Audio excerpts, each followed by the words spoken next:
I am just in the mood today. It's raining outside, it's cloudy, it's nice, air conditioned in my room, so let's do this. Hey everyone, my name is Norman and welcome to today's Tando. Oh my god, my phone keeps going on. Alright, there we go. Sorry. Hey everyone, my name is Norman and welcome. What? I'm gonna try this again. Hey everyone, my name is Norman and welcome to today's Tando. The show I'll be talking about today is the amazing Disney Plus original Diary of a Future President. It's a really great show, in my opinion, super underrated and overlooked. I know it looks like a basic Disney Channel type kids show, but it's really good, I promise. It began streaming in January, so it isn't that old. The last episode should have aired in early March or somewhere in late February. Of course, there are going to be spoilers in this video, so if you haven't watched the show, please go watch another video. Unless you want to get spoiled, you are very much welcome to watch. The series was created by Elena and she executive produces the show too, along with Gina Rodriguez, who actually portrays the adult version of the main character, Elena Reed, who is played throughout the show by Tess Romero. Say what you want about Gina Rodriguez, but I am still glad that she is a supporter of a good, wholesome, progressive show like Diary of a Future President, which also has a huge Latino cast because the show is set in Miami and is set from a Cuban-American girl's perspective. The other cast includes Salinas Leiva as Gabby Cañedo Reed, Charlie Bushnell as Bobby Cañedo Reed, and Michael Weaver as Sam Faber. The way the cast all connect with each other and the energy from each actor bounces off each other. I mean, they actually feel like family and people I would know. They're good at making us sympathize with the lesson that each episode provides Elena. So let's start with Elena. She's the main character, of course, because she becomes the president in the future. But right now we're seeing her perspective as a middle school Latina girl navigating the ups and downs of her friendships and new family dynamics and learning new life lessons every episode. She is sweet, kind, funny, relatable, confident, and charming. She doesn't get main character syndrome though, which is when everything revolves around the main character and the show excuses bad stuff that the main character does to people around them. Elena is still growing up, which means she's still not without flaws, just like with any human. She can be very overpassionate about what she does, which is a bad thing because it means you care too much to the point it's painful to people around them. Sometimes she can be very narcissistic, not noticing when her family members are experiencing problems and need help, or when she forgot about Sasha's poetry reading because she was too busy trying to impress a boy she likes called Joey Feldstein, which kind of started a rift in their friendship. Side note, honestly, Joey is pretty dumb and clueless, but I guess that's Elena's type. Moving on, but as most people in the real world do, Elena does start to pick up the pieces and learn lessons in the end to change some of her harmful attitudes. I mean, I really like Elena though, she's so wholesome. I hope the show continues for, a good while so we can continue to see her grow up, maybe into high school, unless Elena Peña has other plans. Next is Gabby. Gabby is a single widowed mom who's raising 2 kids in middle school. She works for a lawyer firm and tries her best to hold people accountable when they're being wrong or unfair, even when she's at home or at the workplace. She starts to date Sam in the beginning of the show. They started hooking up and talking to each other because they work for the same firm and started to notice each other because they realized they both made each other feel good and better with the other around. Gabby is a good mom and a good person in general, but the loss of her husband has made her have more trust issues when it comes to romance with other men who aren't Robert, her dead husband. She tries repeatedly to move on from Robert, but she can't. She tries to move on to Sam by forgetting Robert and giving away memories and mementos to Goodwill, but she realizes she cares too much about Robert to be able to make the next step forward with Sam. She worries that Sam won't ever be able to live up to Robert, or that her kids won't like Sam as much as Robert, but concludes that it doesn't matter if any of those things happen because Sam is not Robert. Sam is Sam and Robert is Robert. They are 2 different people that she just happened to fall in love with. So yeah, I really like Abby. I think she's funny, she has a favorite sandwich in the sandwich shop, she sings certain songs and gets pretty embarrassed by her family. Pretty relatable stuff, kind of quirky too. She stands out to me, at least if people were ever going to have a conversation about Disney-related moms. Up next is Bobby. Ugh, I love Bobby. He is probably my second favorite character in this show, or if I really think about it, he might be tied with Elena for my favorite character. I just love him so much. He really said men's rights, didn't he, Lamau? I don't know why, I just relate so much to Bobby. He plays tennis as an after-school sport, I used to play tennis when I went to summer camp. It's like one of the only two sports I can play really well other than soccer. Anyway, he also hangs out with a bunch of guy friends, nothing weird, except all they do is weird stuff, like constantly lust over Monica with a Y. That's just how they refer to her in the show. Bobby actually gets a chance with Monica when she takes an interest in him, and they try to make out during a party, but I don't think they do, if I remember correctly. Excuse my memory, it's been a few months since I watched the show. Bobby and Monica try to hang out, but it becomes increasingly obvious that there's no chemistry. Meanwhile, Bobby's trying to figure out what to do about his relationship with Monica. A new kid named Liam comes to school and joins the tennis team. At first, Bobby is excited to establish his reputation as the best tennis player the team has, but Liam immediately destroyed that part of Bobby's ego. Later on, Bobby and Liam start to become more friendly with each other, and on the day of a tennis match, they both get stuck in a supply closet together.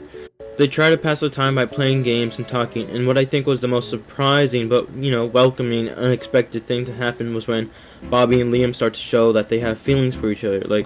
Of course, I'm a huge supporter of LGBT representation in TV shows, especially Disney branded media, because they've lagged so far behind every other progressive network possible in terms of media with children in them. But I'm an even bigger supporter of showing the most bro-type boy showing affections for another dude. We don't even know if Bobby is gay or bisexual. The most important thing is that he's now figuring himself out and what he likes and doesn't like. This leads back into Monica with a Y getting the wrong idea that Bobby might be doing something harmful behind her back, but he tries to prove it to her by making sweet gestures to her. In the end, he admits that he doesn't really want to become boyfriend and girlfriend anymore because he's lost feelings for her. She says it's okay because she already took note that he was starting to pay more attention to Liam anyway. See, this is the type of positive support we need to see in the media. Like, for real, go Bobby, go Liam, go be the tennis boyfriends we want you to be. Moving on from Bobby's romantic relationships, he has a pretty good relationship with his mom and his sister. He is okay with Sam becoming a parental figure because he finds him cool and chill. All in all, Bobby is the best. I take back what I said. I think Bobby is my favorite character on the show. Sorry, Elena, still love you though. Last main character, and that person is Sam. Sam is a genuine good guy who just wants to make Gabby happy. The show manages to make her ship Gabby and Sam together despite the small and sometimes huge bumps in the road of their new relationship.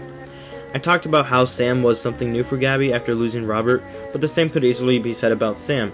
We see that Sam wasn't all that happy of a guy before meeting and falling in love with Gabby.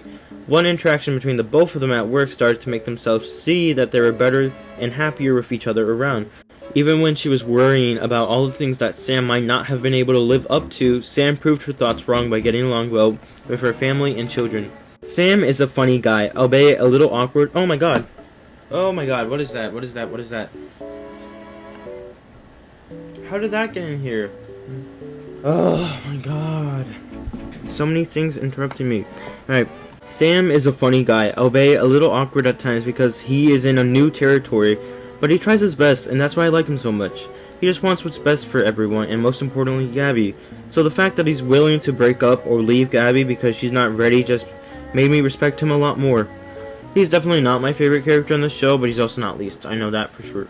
Okay, so let's talk about some of the recurring characters because this wouldn't be a Norman Rodas Tando without going a little in depth. Sasha is Elena's best friend, and they were really close and connected to each other. They both have a few differences when it comes to what they like and how they act, but for the most part they agree. Although, like I brought up before, Elena can be kind of narcissistic, which means that sometimes she can be ignorant of when Sasha needs help, support, or some encouragement from her. I honestly don't mind that Elena's flaw caused a rift in their friendship because Elena needed to be taught how to hold herself accountable for when she does things wrong and to see things from a different perspective. This leads Sasha to hang out more with her and Elena's ex-best friend, Jessica. Jessica was best friends with Sasha and Elena for a long time, but when they reached middle school, she stopped being friends with them because she decided they were still the same people from elementary school and didn't grow up to be cooler people. Honestly, most of the time, Jessica did get on my nerves because how are you going to blame someone for your insecurities? You can't blame Sasha and Elena for being their true, quirky selves as being the reason why you wanted to move on. If Jessica had insecurities, she should have sorted it out with her real friends. Instead, the show gives us a lot of evidence that Jessica dropped them and wanted to fit in more with the cool girls. Which leads me to talk about Melissa. Melissa is the cool girl in Elena's grade and repeatedly mocks and makes fun of the stuff that Elena and Sasha do. She promotes stuff like getting her period and having tampons, making it seem like once you have those life experiences, you become cool. She doesn't really like anyone, I think, who just doesn't share the same mindset or experiences as she does. For example, once it's found out that Jessica faked having her first period, Melissa lets go of Jessica, and then Jessica feels humiliated for having to try to prove that she's cool to Melissa, and it's a whole thing that goes on during the first season. So yeah, I don't like Melissa. Although she could be used for a lesson that promotes how strong peer pressure is around young people, and especially girls. Moving on, I already talked about Joey. He's just someone that Elena has a crush on, but she sees that he's not really important in her life when it comes to helping friends and family. I remember something going down in the last episode, and it was like having Elena choose between people. I don't remember what it was exactly, but she chose her friends over Joey. So yeah, I like that. Ooh, someone I do like a lot is Camilla. She is Gabby's millennial co-worker, and she's just super funny in my opinion. She's also LGBT and has a girlfriend, and she doesn't shy away or try to sugarcoat anything when she's talking to Gabby or her kids. One thing that I do like that the show showed us was the tendency that gay people have to hide their partners or have them pretend to be roommates or just really good friends when it comes to coming out to parents who might not be supportive of a gay lifestyle. I also think it was pretty funny that Camilla and her girlfriend knew something was off with Bobby and were trying to help him talk to them or at least express his feelings, but I don't know. I just remember it being funny. Okay, and I think now I covered everyone and everything. I really like this show, and I do think it's massively underrated, but I know that the show has a fandom on Stan Twitter and on Tumblr, so at least I know there are groups of people who like the show just as much as I do. Please go watch it if you haven't watched it, or if you're like me and if you watched it one time, please go rewatch it like I'm planning to do in the future. If you liked this video, press the like button. If you didn't like this video, press the dislike button. If you like the content on my channel, press the subscribe button and hit the bell icon if you care that much about YouTube not messing up your subscriptions. If you don't like my channel, well, you know, don't subscribe. Follow me on Twitter at officialnormanr, and follow me on TikTok at normanrodas. I love you guys and stay safe. I'll see you or speak to you another time. Adios.